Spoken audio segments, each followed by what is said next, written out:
për 2.4 miliard euro. Është 1/3 e buxhetit të shtetit, ha? Do me thënë duhet flasim me fakte dhe me prova. Dhe të japi ato përgjigje fyese, tallse, të papërgjegjshme. Çfarë tha? Ja, unë po të marr vetëm një moment, se pastaj do t'i rikthehemi prap çështjes së Amand Josifit.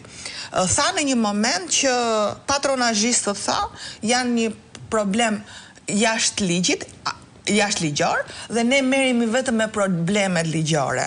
E para njëherë, nuk e di a ndjek lajmet kjo zonja, sepse patronazhimin e ka shpallur si kauzë të vetë Edi Rama, në thirrje publike, në mënyrën se si funksionon procesi zgjedhor, dhe në mënyrën se si nga maja e pushtetit në formë kapilare deri tek pjesa fundore e administratës publike është në shërbim në formë patronazhimi të zgjedhjeve.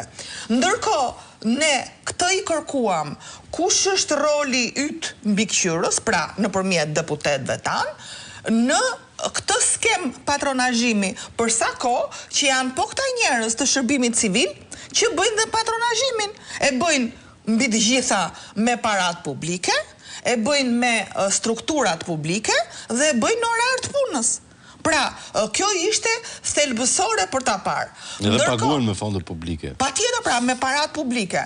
Ndërkohë, edhe përgjigja lidhur me dorëheqjet në bashkitë më kryesore të vendit, ishte po kështu fyse dhe tallse, sepse tha dorëheqja është. Por ne e pam të gjithë që dorëheqjet filluan të nesërmen e deklaratës që bëri i madhërishmi i Surrelit.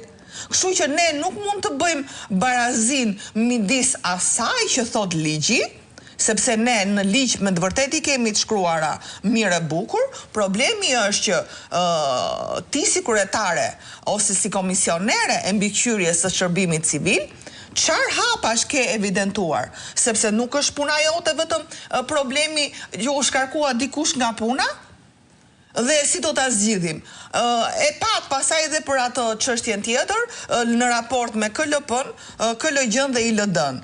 Tha që ne vetëm i menaxhojmë. Jo, nuk është detyra i tyre ti menaxhojnë. Është detyra e tyre ti mbikëqyrin dhe ti kontrollojnë.